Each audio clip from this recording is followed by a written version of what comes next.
Pilotos, qual é a coisa mais assustadora que você já viu enquanto voava? Minha história é mais sobre o que eu não conseguia ver. Juntei-me a um esquadrão no desdobramento perto de Guam por alguns meses uma vez. Fazia cerca de 6 meses que eu tinha pousado em um porta-aviões. Então tive que fazer alguns passos de dia e de noite para me atualizar novamente. Na minha primeira noite com eles, o plano era eu ter 2 armadilhas. Desceríamos como o primeiro avião na recuperação. Lançaríamos novamente e voltaríamos como o último avião na recuperação. Nada louco. Fazemos isso o tempo todo para manter os 2 pilotos atualizados. A única coisa diferente é que eu pilotaria os 2 passes. Esta noite estava nublada. Então nenhuma luz da lua conseguiu chegar à superfície do oceano, tornando-a muito escura quando se desce através das nuvens. É também o meio do oceano. É tão escuro que não dá para saber onde a água termina e o céu começa. Não que isso importasse porque ainda estávamos nas nuvens a 1.200 pés. Como estamos descendo primeiro na linha de conga da aeronave em intervalos de 2 minutos, ouvimos paz. Os pilotos na parte de trás do navio que ajudam a guiá-lo para baixo, dizer 99. O convés está se movendo. Isto significa que o convés de voo está se movimentando, rolando, ou se movimentando com o movimento do navio mais do que normalmente faz. Isto acontece ocasionalmente, e é sempre um pouco esquemático.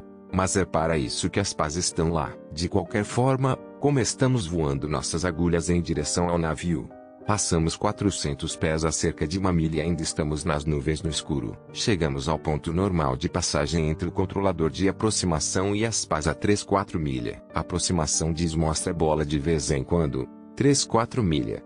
Chame a bola. Este é o ponto onde olhamos para fora e confirmamos que vemos as luzes no navio que o guiam na planície correta. Na aviação aérea, se você não consegue ver a bola ou não sabe onde está na planície por algum motivo, você diz clara, ou seja, clarifique minha posição, pelo menos é o que eu sempre assumi que significava.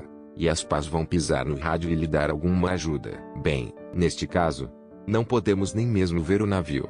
Então respondemos com clara navio. As pás voltam com 601, luz de táxi acesa, e isso significa que eles também não podem nos ver e precisam que liguemos a luz do táxi para saberem onde estamos. Acendemos a luz do táxi e as pás dizem contato com as pás e continuam a nos falar para o convés. Provavelmente estamos passando por aqui a 150 pés. E finalmente saímos, e cerca de 3 a 5 segundos depois, batemos no convés e paramos. Estava chovendo tão forte que mal podíamos ver o diretor de táxi no convés. Eles nos levam de táxi até as catapultas de proa e nós atiramos na escuridão para fazê-lo novamente. RS. Felizmente, o tempo passou um pouco e o convés se estabilizou um pouco para a segunda passagem. Isso continua sendo a coisa mais louca que eu já fiz em um avião.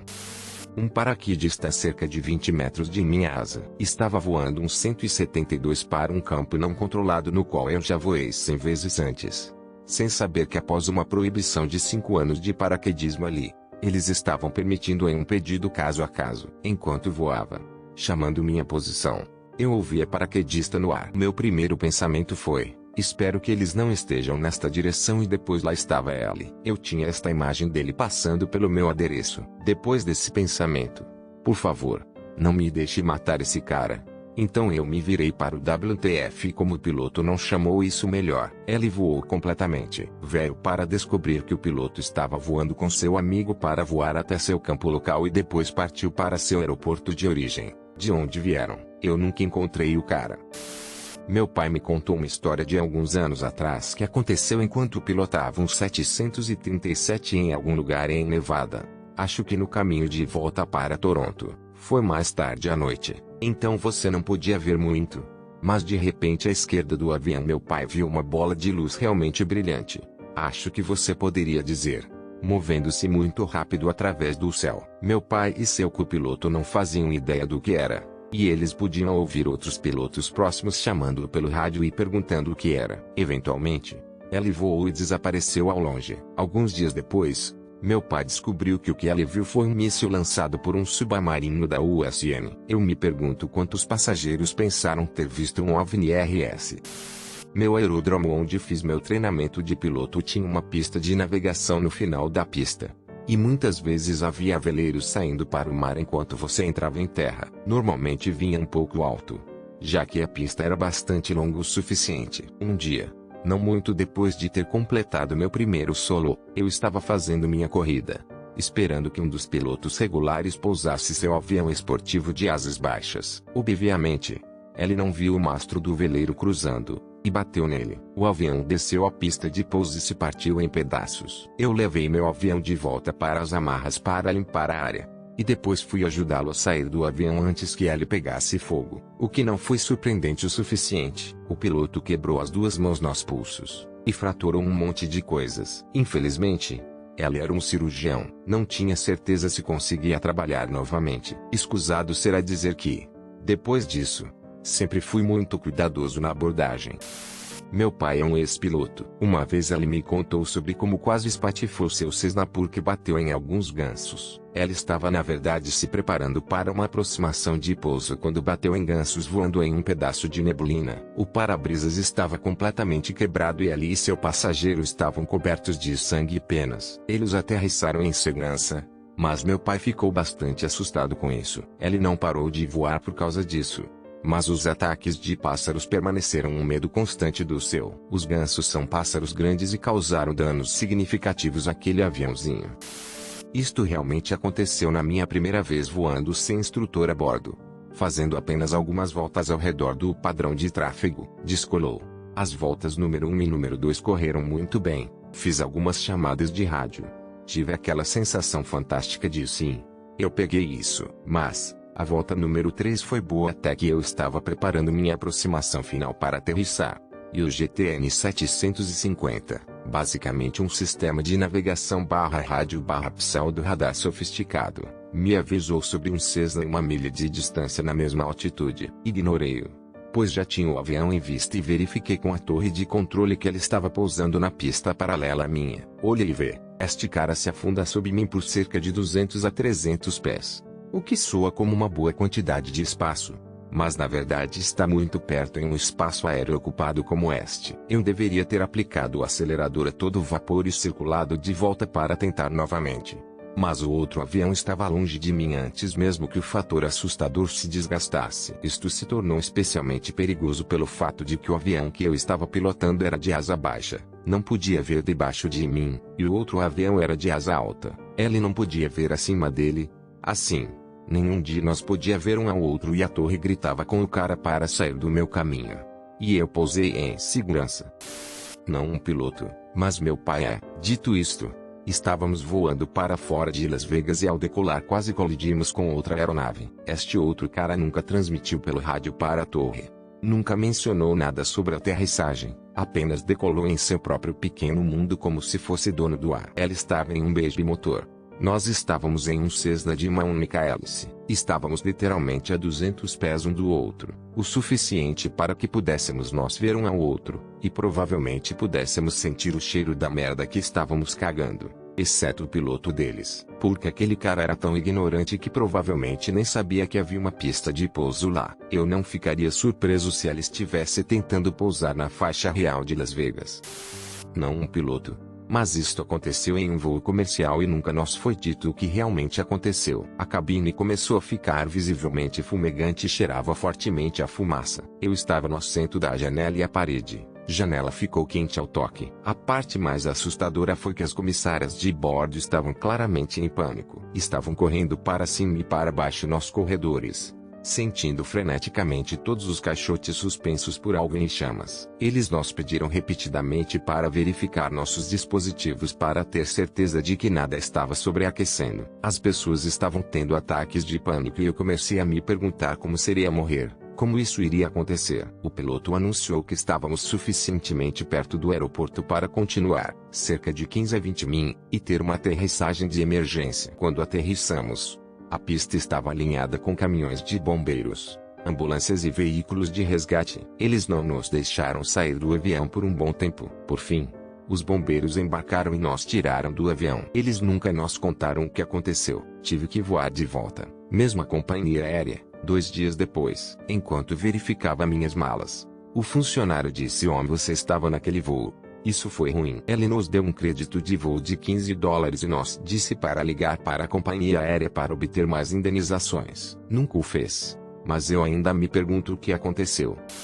Para pedir emprestada a história do meu falecido tio, Ellie me confidenciou. Ellie tinha uns 182 em carros alegóricos. E em várias ocasiões ficou feliz em jogar com a família Airlines para que vários parentes pudessem fazer casamentos e outros eventos que estavam muito longe para dirigir e passar a noite. Uma viagem foi de base, Vancouver para Kamloops, no interior. Ellie voou de VFR e foi uma tarefa bastante simples subir o Vale Fraser até que Ellie se apegou à cidade de Hope. Naquele momento, há um entalhe na parede das montanhas por onde passa o Coquihalla, tanto o rio como a rodovia 5. De lá, seguindo a I-5 Nordeste, levo diretamente para Kamloops. Seu destino naquele dia, provavelmente, um voo de 200 milhas. O voo da manhã correu bem. Os 3 passageiros foram para seu evento e, ao final da tarde, voltaram para o que deveria ser um céu limpo. Supostamente, voando na rota inversa, as nuvens começaram a se formar rapidamente nos lados florestados do vale,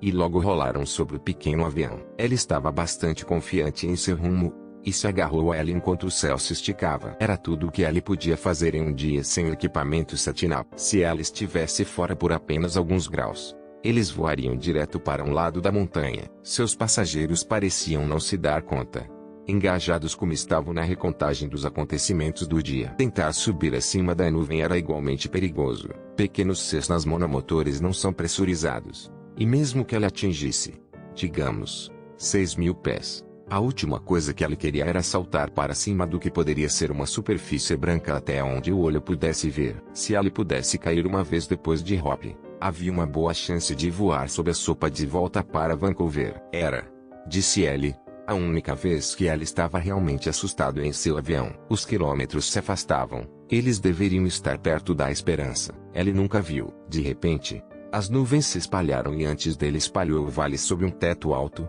Ellie tinha enfiado a agulha, e estava certo em não subir ao acaso. Eles pousaram no aeroporto do sul, e ninguém sequer comentou sobre a lata de tinta pela qual haviam voado. Não me fez querer ser um piloto. Tive muita sorte em minha curta carreira de piloto, apenas por volta de 60 horas. Neste momento, e ainda estou em treinamento, a coisa mais assustadora que já vi é uma águia careca a cerca de 8 pés da ponta da minha asa esquerda. Estava a apenas 8 pés da ponta da asa porque eu e meu instrutor mergulhamos e rolamos o avião o mais rápido possível. Essas aves grandes são um sério perigo para as aeronaves pequenas. Eu estava em um Cessna 172S. Cuidado com seus pilotos de animais.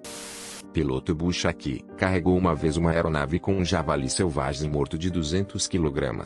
Subiu para a altitude de cruzeiro e a coisa começou a guinchar e a se desprender de suas correias. Sua cabeça estava saindo do saco. Olhou diretamente para mim e se cagou de macaco. Nunca tive tanto medo em minha vida. Não tinha piloto automático enquanto voava nas nuvens e só tinha uma chave de fenda para autodefesa. O controle de tráfego aéreo não podia me ouvir além do guincho, então eles não me deixaram entrar no espaço aéreo. Então eu apenas encontrei alguma faixa aleatória e pousei lá. Os aldeões ainda pensam que eu lhes devo um porco. Voando um Cessna 172 com meu instrutor em direção a Blitz no caminho para o hangar de San Diego quando uma tempestade de areia explodiu debaixo de nós. Juro que a areia estava tão perto que estava fazendo girar os pneus do trem de pouso. Isto foi um voo de verificação de 3 pernas que aterrissamos no Grande Urso, Califórnia para combustível em um sistema de baixa pressão quente se moveu bem rápido. Estava se movendo à medida que estávamos chegando lá. Como realmente muito quente, 120 graus ou mais, e o ar já estava muito rarefeito. Uma criança em seu solo estava decolando e ela levantou do final da pista e simplesmente caiu do céu e caiu. O ar estava muito rarefeito por causa do calor e ela correu para fora da pista porque não conseguia se apressar e simplesmente puxou para cima em vez de ouvir a torre e abortar. Esmagado e morreu. Não um piloto, mas um paraquedista. Chamamos para limpar o espaço aéreo sobre o aeroporto para um salto e depois fizemos nossa corrida de salto. Eu estava em queda livre quando vi um pequeno mais abaixo de mim e então ele cresceu rapidamente. Rapidamente percebi que um aluno piloto de uma escola de voo próxima não sabia o suficiente para limpar o espaço aéreo e eu voei passando por sua asa a velocidade terminal. Apenas uma pequena diferença e eu teria rasgado bem através daquele pequeno Cessna. Pousei sem incidentes. Mas tenho certeza de que o piloto nunca soube quão perto ele estava de morrer naquele dia. Meu pai foi piloto comercial por mais de 35 anos e voa há mais de 45. Ele tem todo tipo de histórias selvagens que vão desde a busca de destroços após o desastre do desafiante até o caos que sofreu como piloto durante os ataques do 11 de setembro e até o reboque de bandeiras na costa de Jersey. Mas a história mais louca que já lhe pedi para recontar 1 milhão de vezes aconteceu ao largo da costa de NSW, na Austrália, no final dos anos 70. Seu avião e sua tripulação estavam em um padrão de tráfego e estavam atrasados no pouso porque havia literalmente um objeto voador não identificado no radar que a torre estava rastreando. Por um tempo, eles apenas circularam neste padrão, esperando que outros aviões aterrissassem antes que pudessem entrar no padrão de pouso. Por fim, a tripulação conseguiu uma direção de onde esta coisa estava. Quando olharam pelas janelas, puderam ver uma embarcação em forma de charuto se movendo muito lentamente a mais ou menos a mesma altitude. Ao ver isto, toda a tripulação e os passageiros que podiam vê-lo com gás audível e meu pai diz que esta era a parte mais perturbadora. De qualquer forma, eventualmente, a coisa saiu do escopo e eles conseguiram que tudo pousasse e nada mais saiu do escopo. Mas foi sempre a minha história favorita quando criança para ouvir do meu pai. Na minha primeira travessia solo, então minha terceira vez sozinha em um avião. E os voos de travessia se referem a apenas um voo de um aeroporto para outro. Não como em todo o país. As condições eram muito boas quando eu decolei. E na superfície eram boas. Mas um pouco mais acima as tempestades previstas começaram a se desenvolver um pouco mais cedo do que o previsto. Todo o caminho até lá foi bom. Algumas nuvens grandes com certeza. E muitas térmicas dado o quão turbulento foi. Mas nada disso é muito notável para uma tarde de agosto. Quando eu tinha pousado, táxi de volta. Parti. E comecei a caminho de casa. Eles definitivamente tinham começado a ficar bem altos. Acabei voando sob o que foi provavelmente uma tempestade em desenvolvimento em meu terceiro solo. Estava bem claro em termos de limpeza das nuvens e não estava mais desenvolvido do que algumas grandes nuvens cinzas. Mas não havia realmente uma boa maneira de contorná-lo. Uma vez que havia muito desenvolvimento na área e o fato de dar a volta teria resultado em um desvio bastante significativo do meu plano de voo, o que obviamente me deixou nervoso em meu primeiro voo solo navegando. Tudo funcionou obviamente. E agora estou quase com minha licença de piloto particular, mas isso foi um pouco mais de estresse para um voo já estressante. Também chegou provavelmente a 30 pés de uma águia careca, e 50 de outra voando juntas a 3.500 pés. Por um lado, é bastante impressionante ver uma criatura tão legal lá em cima fazendo sua coisa. Por outro, um pássaro enorme como aquele contra meu pequeno guerreiro Piper não teria terminado bem para ninguém envolvido. Engraçado o suficiente que foi um dos meus voos de preparação para o meu 90 solo. Então acho que essa foi apenas uma rota emocionante. Mas estou feliz por ainda não ter nenhuma história realmente emocionante. Dado o pouco tempo de voo que tenho, seria realmente um azar se eu tivesse RS. É para minha vergonha que eu admito que quase tive um VFR no IMC. O voo inadvertido para o IMC condições meteorológicas por instrumentos. A partir do VMC, condições meteorológicas visuais, é a causa do acidente com a maior taxa de fatalidade na aviação geral.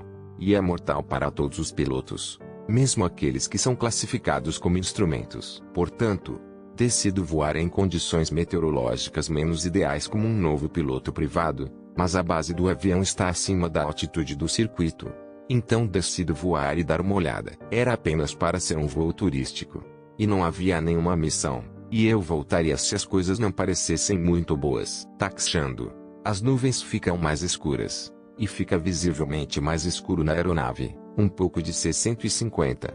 Eu me convenço de que estou apenas imaginando e decido decolar. Forrando. Pequenas manchas de chuva começam a aparecer no para-brisas. No rolo de decolagem, a chuva começa a cair bastante, subindo, e a visibilidade muito reduzida. Fazer um circuito muito ruim para aterrissar novamente. E tudo estava bem, mas nunca tive minhas mãos tão apertadas sobre o jugo. Vou acrescentar também que, na aviação em geral, não se deve planejar uma missão crítica de tempo que também não possa ser realizada com um carro. Os acidentes VFR em IMC são geralmente causados pelo mau tempo quando você deve dar meia volta, ir para casa, pegar seu carro e dirigir até seu destino. Além disso, meu instrutor sempre me disse que decolagens são opcionais, mas aterrissagens são obrigatórias. E você pode cancelar um voo até velocidade de decolagem. O comprimento da pista e o desempenho permitem. é claro. Mas geralmente as pistas são longas o suficiente para permitir que pequenas aeronaves acelerem até a velocidade de rotação e parem novamente.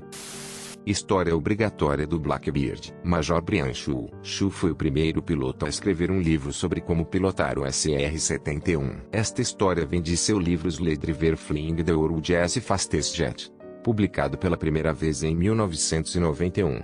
Agora em sua sexta edição, Walter e eu tínhamos acabado de completar as 100 horas necessárias para alcançar o status de Mission Ready no jato. Ao atravessar os desertos do Arizona a 80 mil pés abaixo de nós, eu já podia ver a costa da Califórnia. Eu estava começando a sentir um pouco de pena do Walter no banco de trás. Lá estava ele, sem uma visão realmente boa das incríveis vistas que tínhamos diante de nós, encarregado de monitorar 4 rádios diferentes. A tagarelice predominante era de Los Angeles Center, controlando o tráfego diário em seu setor, enquanto eles nos tinham em seu escopo. Embora brevemente, nós estávamos no espaço aéreo descontrolado e normalmente não falávamos com eles a menos que precisássemos descer em seu espaço aéreo. Ouvimos como a voz trêmula de um piloto solitário do Cessna pedir ao centro uma leitura de sua velocidade em terra. O center respondeu: Novembro Charlie 175.